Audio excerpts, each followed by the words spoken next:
Hi everyone, welcome to our podcast where we're revealing behind the scenes behind in our studio. So this time we are at the end of a Kickstarter for our upcoming title called Plastic Trick. And so we wanted to just chat about how that's been going, some of the things that are happening right now and like happened the past month, some of the inspiration behind things, and answer a few questions that we have on the team and like sort of our thoughts on how things are going and what's coming up. So just to do a quick intro, I am Natalie and I am the director for Plastic Trick, and I'll pass it to Kira. Hello, I'm Kira, and I am the programmer for Nochi, and I can pass to Alexandra. Hello, I'm Alexandra. I'm the scenario writer for Nochi.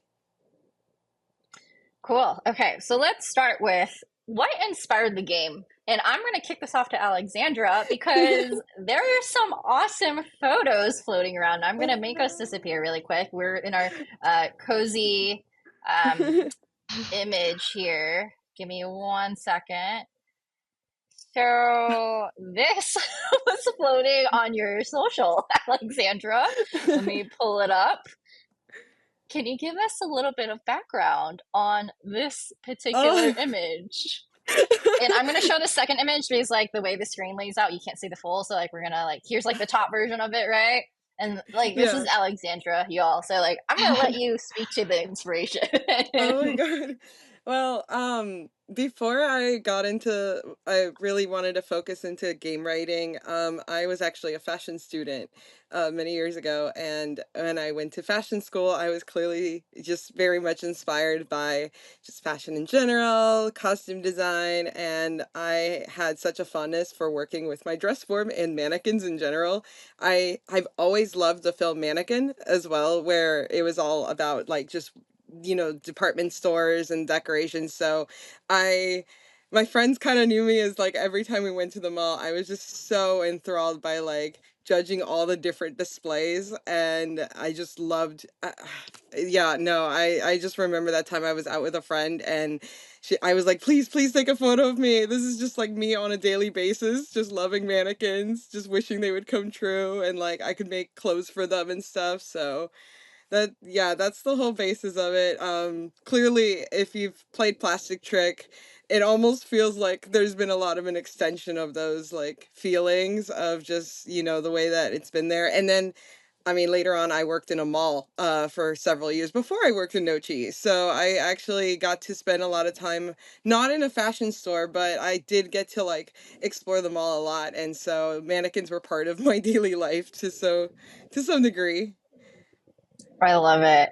And I think like you've captured that super well, especially with like velvets. Well, okay, one with Midnight's Root because it's so hilarious the things they do. And I think like any big fan of like celebrities sort of get it, especially if you like stan like a K-pop group or like some big celebrity, right? Like those are the things that you dream about doing, but like I don't know if you quite would do it in public. But Serena like does not care and totally goes for it. So like I love that people can live Yeah. well for me it's living vicariously because I guess I wouldn't do it but yeah, I think you did that so well in this game for that.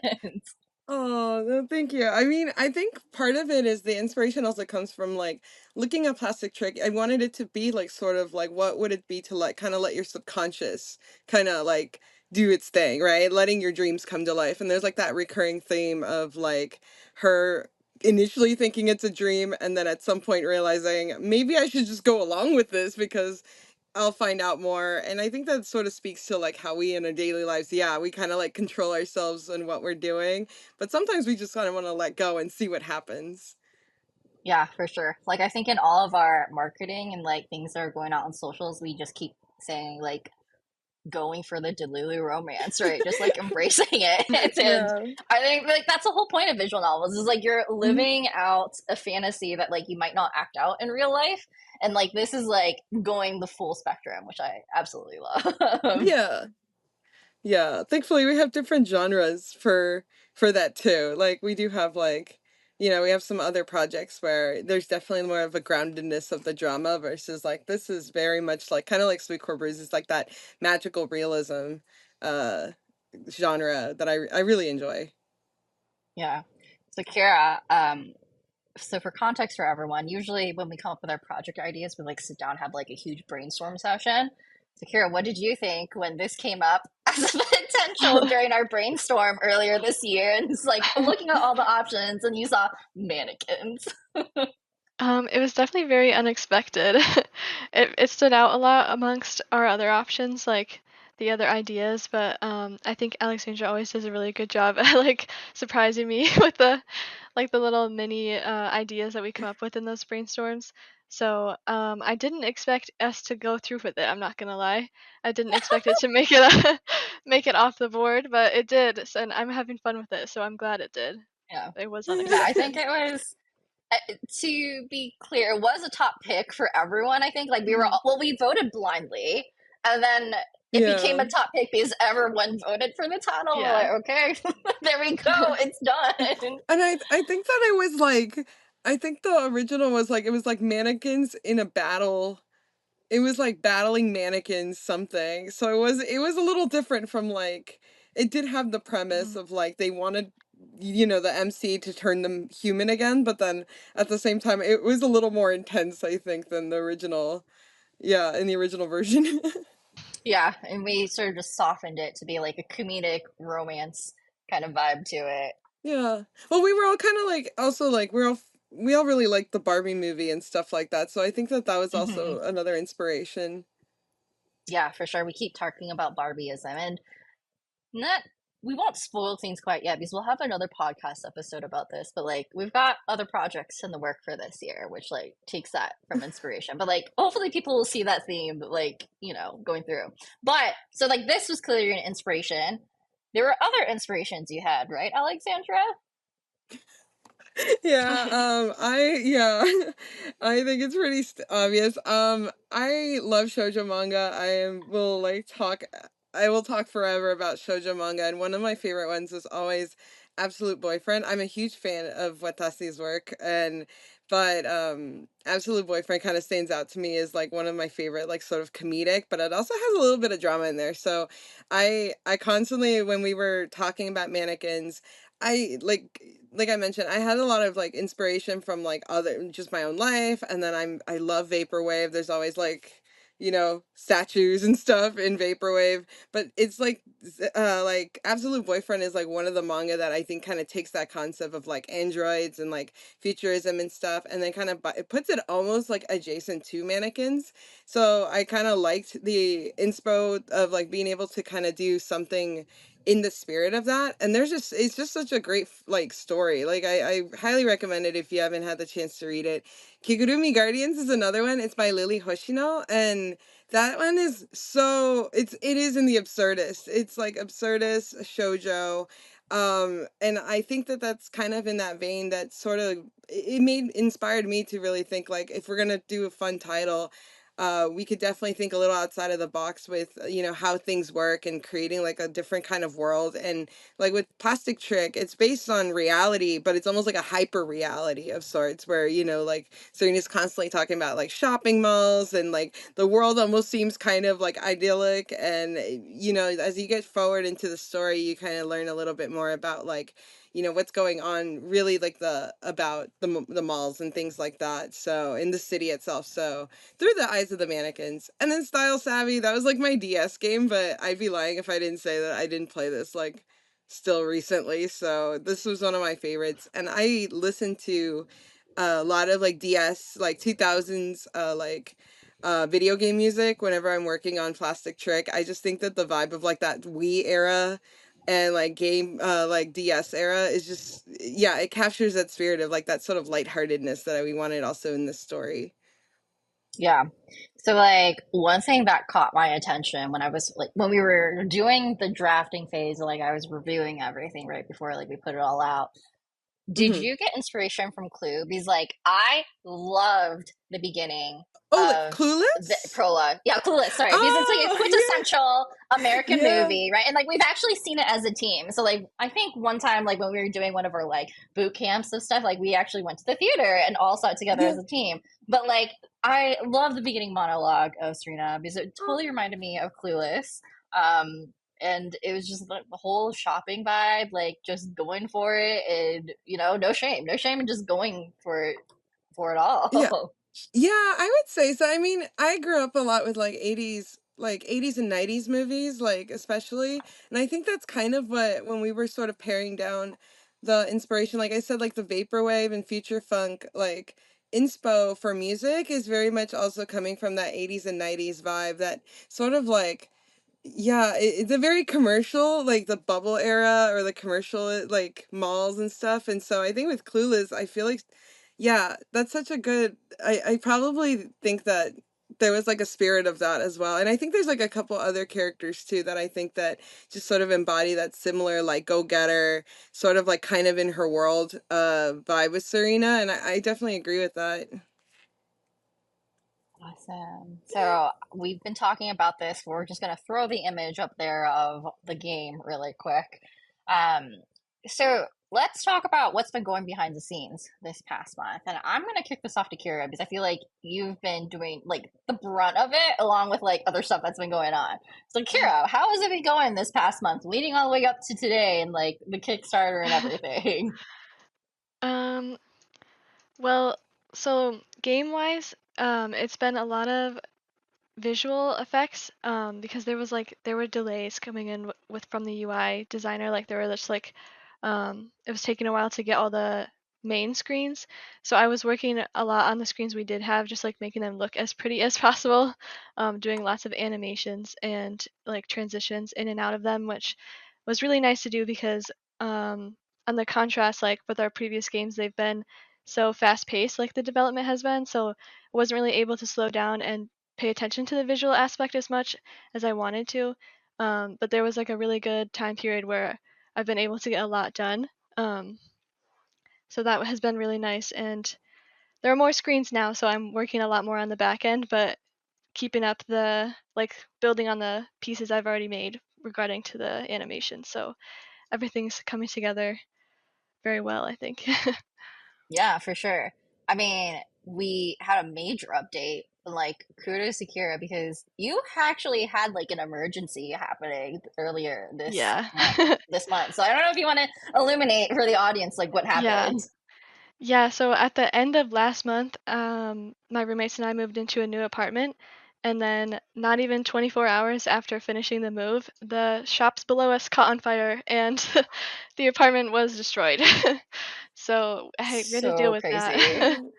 Yeah, not And it's even like 24 hours.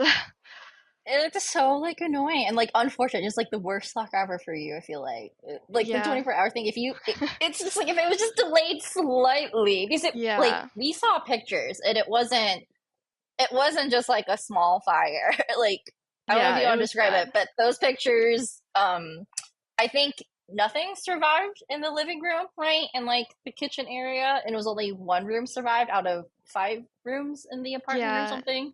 yeah, so there's four bedrooms and then the living room and like the kitchen, and so like my room and the kitchen were like the farthest from the fire, I guess. So they survived. The kitchen was like trashed, but like the stuff in it was okay, and my room was okay. But then my three roommates' rooms and the living room were all on the other side of the apartment where the fire was. Like I think the shop under my building or my part of the building was like not part of the fire, so it was like mostly the corner.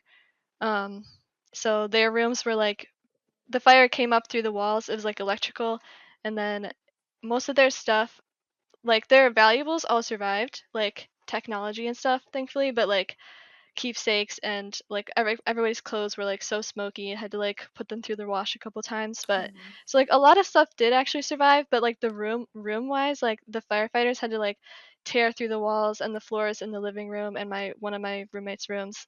So yeah, That's so it could have been crazy. worse, but it was pretty bad.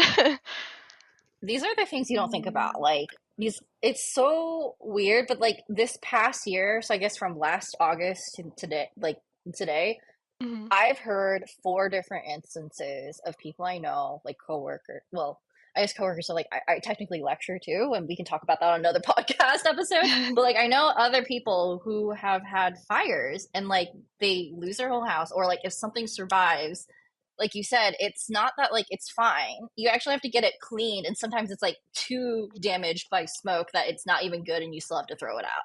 So Hmm. it's so Yeah. difficult. It's not just like a one and done thing. Even if the room is good, like you still have to deal with all the after effects of the smoke and everything, and insurance, and Yeah. like people going Yeah. in, and that was a whole ordeal. I don't know if you want to illuminate Yeah. that. Yeah. Um, yeah, so well, regarding insurance for at least us, like since it was literally the first day we moved in, we did not have renter's insurance set up. We definitely should have because you can get that before you move in, but we just like, so much was happening. It also took us so long to get this apartment. We struggled a lot just to sign the lease. So we didn't have any of that set up, unfortunately. But then like the legal process and like the city permission. This is also in New York City, by the way. So um, all the like permits and stuff they have to go through and the insurance for both the shop because the fire started in the shops, but then also like the building and the landlord, like all different insurances. So it's gonna take like at least 9 months to over a year potentially to like Mm. do all those repairs. So and our lease So was only a crazy. year. So Yeah, yeah, it's like we had all to the find a things you new don't think place. about. Mhm. It's wild. And again, it's not like a 1 week done thing, and like you figure it out once the incident happens. It just keeps going. Yeah. Yeah. Yeah. And my Oof. roommates and I were like in and out of the apartment in the week after to like get anything that survived and like take it to like a family friend's. So it was just so so much work and like it's like nasty in there and it's so hot because like the windows are boarded up from when the firefighters had to break through them. So Yeah, it was Oh rough. my God. that's so crazy. So, at least to say, it's been a crazy month for you. Not It only has, did yeah. Plastic Trick launch and waiting for delayed, graphics and stuff to update the demo, but then this whole life situation, right? Like we are all human beings, and we have stuff happening in Mhm. our lives outside of work. Um, yeah, like huge kudos to Kira for like getting the demo up and run. Like not only getting the demo up and running, but then also like we Mhm. have a really nice revamped demo, and we'll probably play a little bit while we keep talking. So like I'll share my screen and we can like see the cool features that we have, like a decorating screen, and like this little like fun shopping list interactive to get your love interest episode. So like kudos for you for crunching all that and like debugging it so we can get it in for the Kickstarter with all the crazy stuff happening in your life. So I'm going to preface this a little bit. Like, so we talked about Kira, what's been going on for this past month, and Mhm. for a while we were actually sweating like earlier this week and yesterday because our Kickstarter was at like $5,000 out of our funding goal of 9,000. And I think some things that people might not be aware about is like our projects actually cost way more than what we ask funding for. And so the funding for really covers like the base cost of like assets needed to complete the project because we don't finish everything, right? Like the whole point of Kickstarter is to raise Mhm. money so that we can afford things to make the game and eventually publish it. So like the $9,000 is like needed, and we had a few questions online of like, hey, what happens? Like, will the game still be published if this funding doesn't go through? Because we're in the last 3 days and we're still at 60%, right? Like we're missing $4,000 to hit the goal. And the answer is we wouldn't publish the game. So like Alexandra, you had to stop script writing because for us, like, we Yeah. weren't sure if this was going to happen. So I don't know if you want Yeah. to talk about the headspace of like finding that out, having all that risk, and like what you were thinking when we had to have that conversation. Yeah.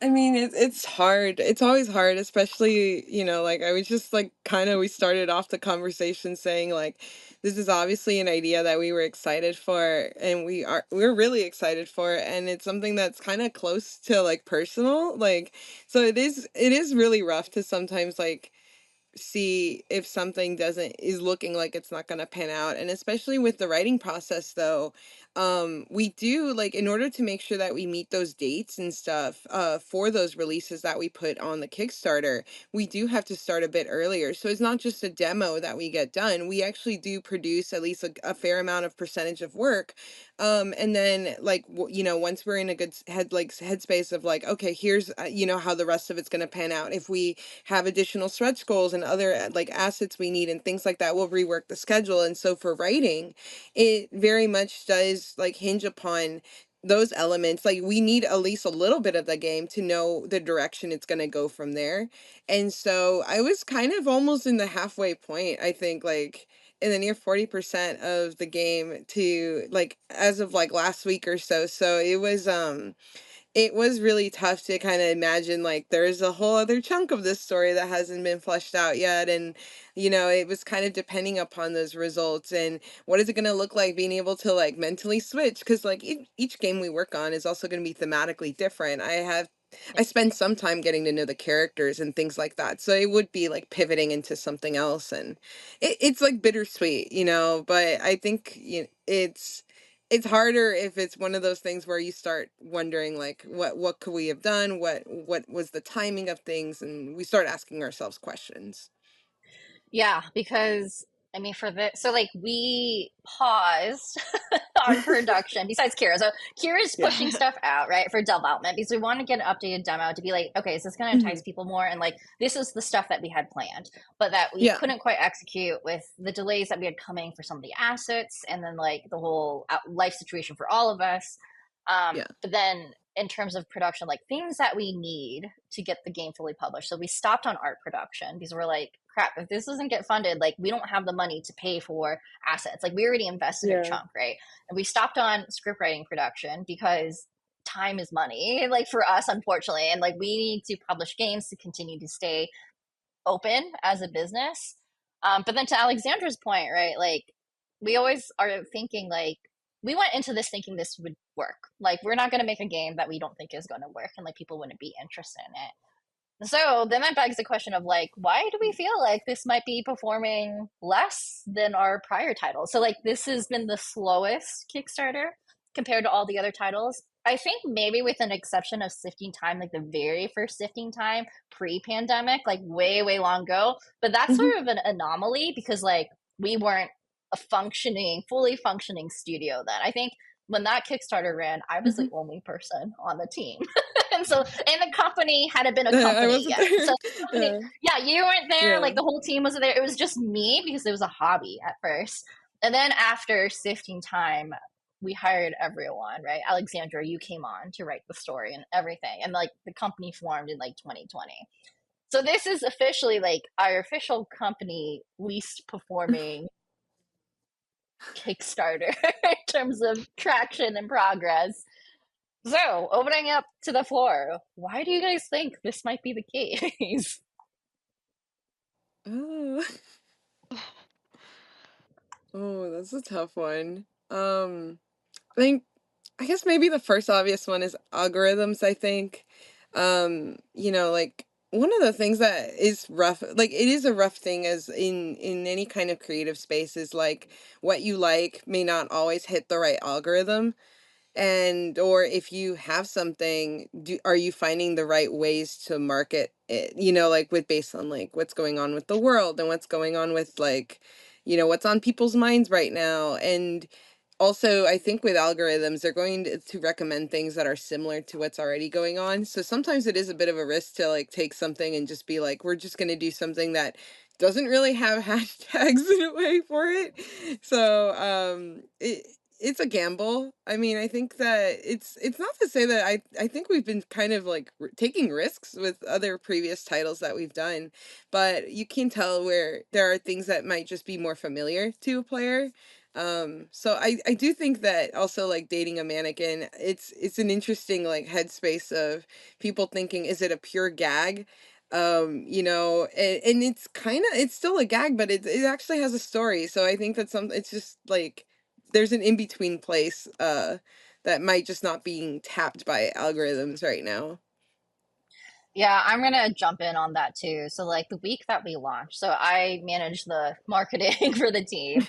We were up against the presidential debate in the US. Oh And as no. you guys recall, the debate was quite a spectacle. Like, regardless of what side you're on, it was a wild debate. And like the newspapers were all over it. And like people's timelines like really got pushed by it. I was looking at a tweet today. People are like, I'm not even a US citizen. And why am I getting all these US tweets about the Oh politics, no. right?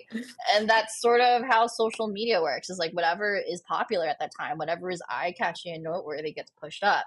So totally support you on like what's happening in the space. I think the other two things, like my take on it, is also algorithm in terms of what else is happening in this particular space, which is love and deep space.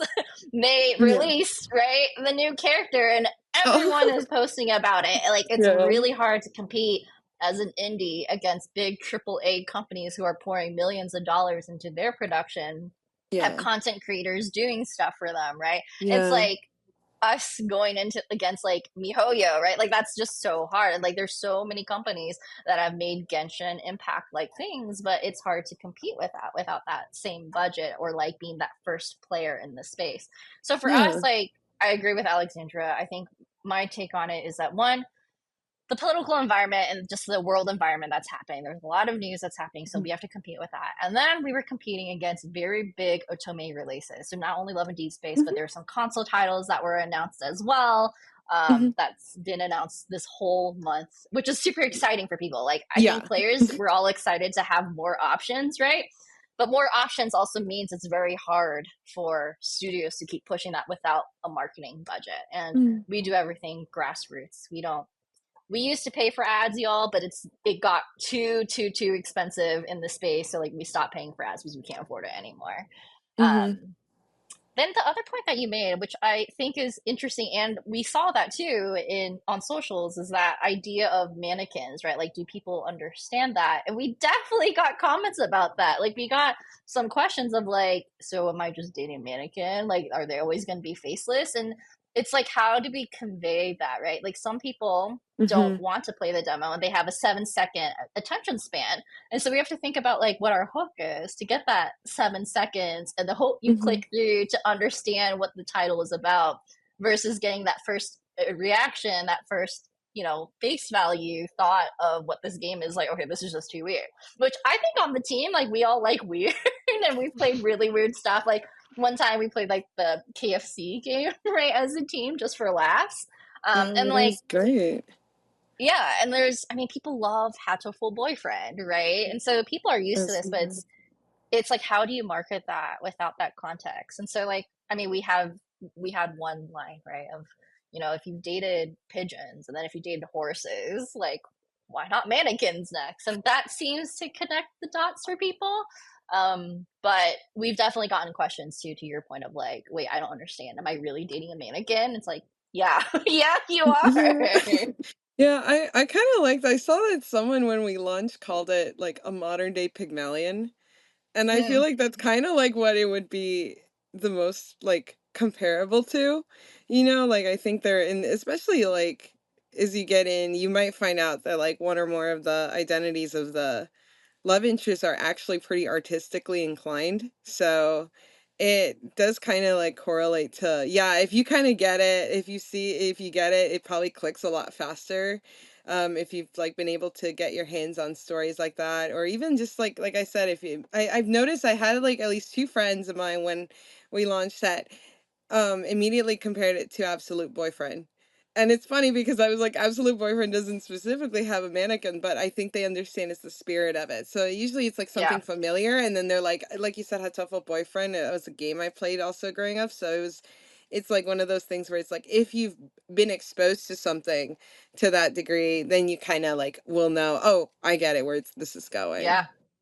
Totally. And I think we all have those like comfort games, right? Like once you're familiar with something, you seek other things like that too. Yeah. And that's sort of the goal I think that we were trying to get with that. So I feel like we kept talking about like doomsday of like, oh, well, we stopped production on this and all this other stuff. But the good news is we're funded. We finally hit the goal. And we want to do a special shout out to three individuals in particular. So, Mia Kit, thank you so much for always supporting all of our games and helping us push the Kickstarter through. Mia Kit's been an amazing Ko-Fi member and like a backer for like all of our games. It's been phenomenal. Like without you, we cannot make our games.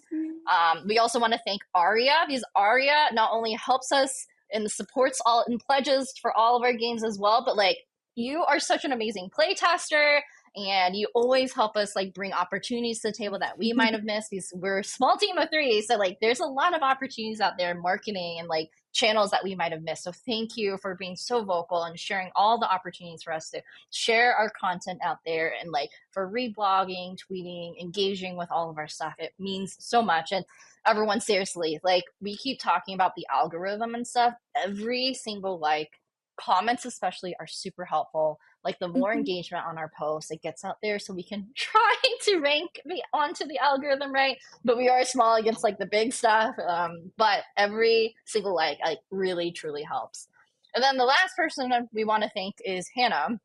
And this is like, this sort of goes into the whole what we were going to do if we didn't succeed. But Hannah is also a backer who's helped us for like all of our games, and gives us like information and contact and just helps us in many ways. Hannah is also a personal friend of mine, and like that's sort of the thing that we were at that point. I think we were all trying to come up with ideas on like, okay, how do we close that 4,000, right? And I was like ready to call up a bunch of favors, not favors, but like friends, and be like, hey guys, please pledge and donate, right? But it gets awkward because we're a studio, we're making so many games. And so for me to ask people to pledge, like my personal friends who aren't gamers, right, every single time, and like they're like business people. Like I went to an MBA program. They don't play visual novels or otome games. Some of them don't even game. And I'm like, please support. And like this game of all games, if I had to go down that route to like hit up all my MBA friends and be like, so I'm making a game about dating mannequins. Will you pledge to this? Like that gets a little awkward, but I was willing to do it. And like I know my family was like sweating. My dad was asking me like 2 days ago, he's like, are you gonna be all right? Like, do you need me to invest money in this? I was like, So I think that was one route, was going to like family and friends and like sort of begging for pledges. Panhandling. Yeah. But like we had some other ideas on the table. Like we're doing this podcast for one. Like we just wanted to talk about behind the scenes. I don't know if any of you guys, I feel like some of you guys had like ideas too. I don't know if any of you guys, what were your thoughts when we were like, shit, we're at 5,000, we have 4,000 left. How are we gonna get there? Um, I mean, I was gonna have to share and ask, and you know, hope that friends understood. I think it's that weird place though, like you're describing is. I also feel that I didn't want to come off from the angle of not a lot of my friends play games, so it has to be from the angle of Mm-hmm. like, can you help someone out? But then at the same Yeah, time, I feel like I don't know, it's a weird place. I don't like asking for money of yeah, like on my to my own friends, like on general and stuff. And if it's like one of those things where unless I like find a way to like, you know, give something back. In this case, we're giving a game back, you know, we're in, so I think that's what the goal was with that. But yeah, it's hard. Yeah. totally, I was just totally. gonna Because like wing it. Yeah.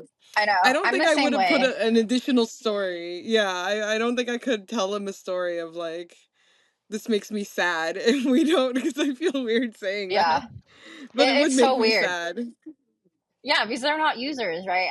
I'm totally with you. I Yeah. did that for Sweet Core Brews because like I think in the beginning, because it was a slower rate, I did ask my friends for sweet corn brews, and I was like, okay, this one I can Mhm. sell to them. It's like, oh, it's witches. Everyone likes witches and magical stories, and my friends love tea. So I'm like, look, it's witches and tea.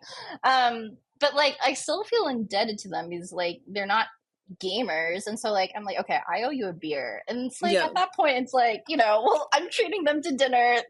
Yeah, and again, they're not, we always talk about users, right? And we try to figure out marketability Yeah. for games. And so, like, when that question came up on Hmm. our Kickstarter of, are you guys still going to publish this game? Well, one, financially, we can't.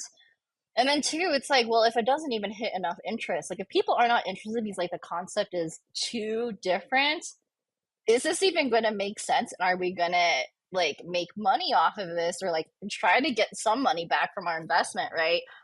Once it actually launches and publishes on Steam.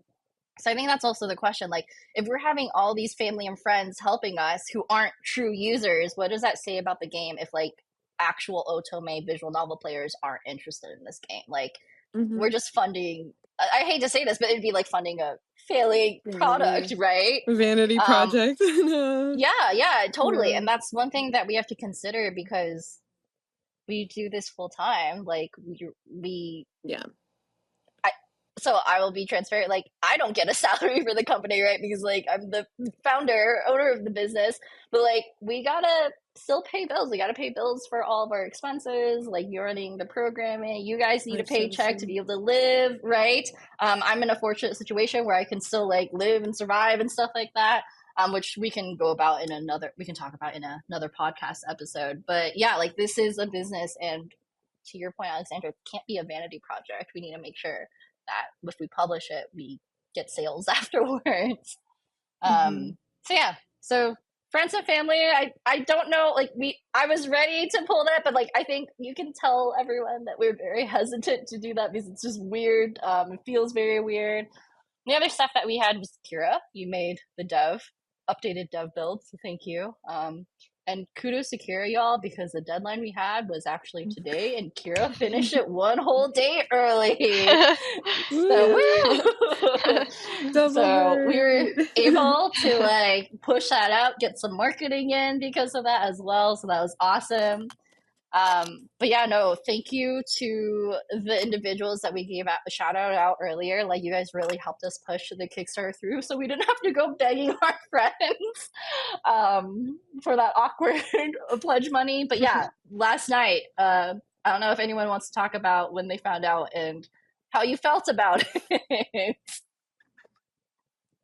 Alexandra, you're laughing, so I'm gonna pick on you if you want to talk I'm about doing your it now. Mm. reaction. It was well, it was funny because my literal interaction was just, I think it was even weirder was like I was working on something else and I was, like winding down for the day and I was like, and when I say for the day, I'm also saying it was like 4 a.m. my time because I was just like winding down like my 4 a.m. club sleep time.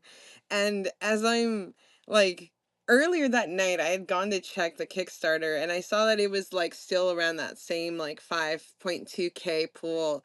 And then I was about to go to sleep, but I'm like, you know what? I'm just going to check it. I want to see like how many hours we've got left. And as soon as I checked it, my eyes like literally bugged out because I was like, wait a minute, am I looking at the number right? And it was like, we had hit the goal. And so then I immediately messaged Natalie assuming that it was like around like 7 and almost like 8 a.m. your time. So I was like, hey, is the Kickstarter like correct? Or like, am I looking at this wrong kind of thing? Yeah, And we just kind of yeah. ended up talking about it. And it was, yeah, it's amazing. It feels absolutely like, I just, yeah, I'm happy. Thank you Thank all. you. Seriously. Thank you. Yeah. No, I mean, it was a Like, legit it's just question because it was a definitely legit question because we'll probably share this again on a future social media post or like podcast. But we've gotten scams for pledges. So That's what I it was thought a it was very a scam pledge. legitimate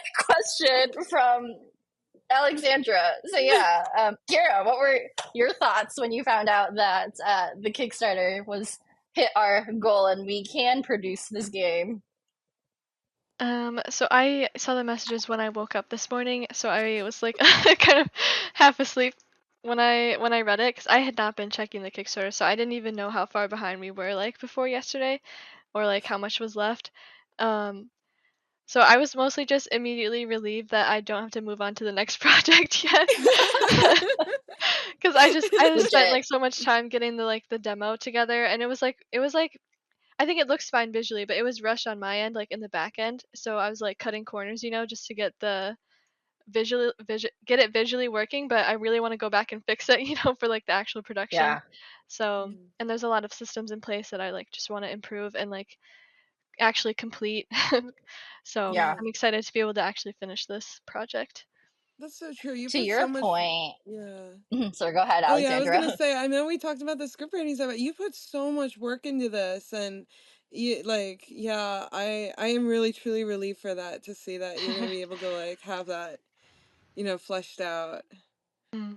Yeah, and to your point about like updating, like you were even updating the demo today to like make things look nicer and like get those transitions in. I think this Hmm. is like one of the best looking games we've ever had because it's like everything looks so nice, animated. It looks very professional and clean. Even though like it's still not fully fleshed out, y'all, like it looks juicy. It looks juicy. Um, yeah, so amazing work. Yeah, I was sort of in the same boat as y'all. Like, I went to bed early because I had a long drive this morning because I was at my parents' visiting them really quick. And then I went to bed, and then like I randomly wake up in the night. I don't have the best sleep hygiene, y'all. And like you guys will know, I'm part of Alexandra's 4 a.m. club too, 4 a.m. normally. club is And so I was like real. randomly awake at like 4 a.m. and I see this notification on my phone, which I know I shouldn't be looking at my phone like in the middle of the night if I just wake up randomly, but I do because I'm OCD in checking. Um, so I checked my phone. I was like, okay, I'll deal with this later. And then fully awoke at like 6:30. I'm like, okay, yeah, no, this is real. um, so yeah, as soon as it was real, got all the marketing out, and I had a huge relief because like we had so much content planned, and like I think we're still going to release all the content. Like we're doing this podcast, right? Originally we were going to do this podcast and talk about like, okay, what ifs, which we did just now, like what were our plans alternatively, but now it's like less pressure. We can just talk about it for fun and like not be somber about it and depressed. Perspective. And yeah, and now it's like, Yeah. okay, we're all good, and like, yeah, these were our plans originally.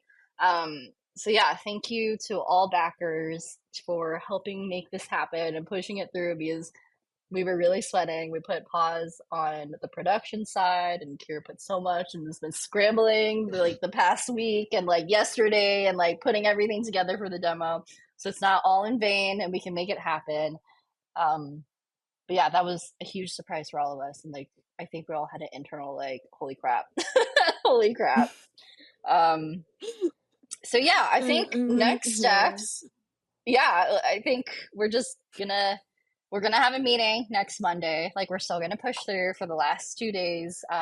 We're still gonna go through all of our content, social media posts, get this podcast edited and like released. Um, we have more artwork. Okay, so we paused artwork in terms of like assets needed for the game, but like we're going ahead on other artwork for like marketing because it was sort of our one of our last ditch like content efforts and trying to get stuff. So like you guys, some of you may have seen like Edgeways reveal. Like we're trying to get Midnight's reveal because you see Midnight's face, so it's not quite a spoiler. So you see it here in this image. So we're doing the human form of Midnight to sort of entice to hopefully entice more people into backing the game. So we're up against the wire right now, and hopefully we can get it done before Friday and release that as well, along with other Yeah. content. So yeah, I guess next week we usually have our like team strategy meetings on Monday, and we'll meet and strategize on next steps for the game. But with this, we should be on track to releasing and producing. I'm happy to say that like we are pretty awesome in that we've met our timelines, right, for our past few Kickstarters. Um, and for Untold Atlas, we released on time to the Kickstarter timeline we promised. For Speakboard Brews, we released on time to the Kickstarter we promised. I think for Sifting Time, the updated version, we released it early or did we release it on time? I don't remember. It's either early by a few I don't weeks. remember. But anyways, it's on time. Yeah, So like it I was on think it's time. a claim to fame for us because that can't be said for a lot of indie Kickstarter projects. So yeah, we'll keep working at stuff and we are aiming to release it on time. But we'll have another episode on soon. I think we're going to talk next week about our upcoming other projects because this year is packed for us. But yeah, any last thoughts from anyone about Plastic Trick or like where it's heading? What are you most excited about now that we can push this through and actually go through production and publish it?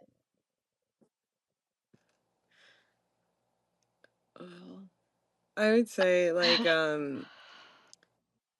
yeah, like I think the obvious is like we had a really fun story and I'm super excited to see us being able to develop it because I feel like the demo gives you one side of the characters, but obviously like you're gonna go through a whole roller coaster with them. So I'm excited to go on that roller coaster. That we're gonna kick it back at things up this coming week. So I'm really excited for that. And I hope people look forward to it. I really appreciate the people who really believe in our work, and we hope that plastic trick is, it might have had that bumpy start, but hopefully, if algorithm is on our side too, maybe as a complete game, we'll get some eyeballs in and people might get to see, like, oh, this is a cool game that we almost missed out on, that, almost was never made and could have been lost media for all we know. So I'm excited for this. Yeah. Kira? I guess for me, it's just another big thank you to everyone who's backed it, because I am excited also to keep working on it. And I know less about the story because I'm, on the programming side. So I'm excited to see where the story's going for like the the later content.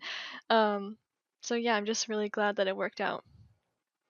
Yeah, I'm excited to publish this because it's very different than our other titles. But like there's like semblances of it you can see from our past titles too. Like it's whimsy, like Sweet Core Brews, but it is different and it will be an interesting test for us to see like how I know I just love the idea of mannequins, right? And like how can we push this out there and how many people are interested in it. So I'm very curious to see how people like it. And I think again it looks amazing. It's like one of our best looking games ever.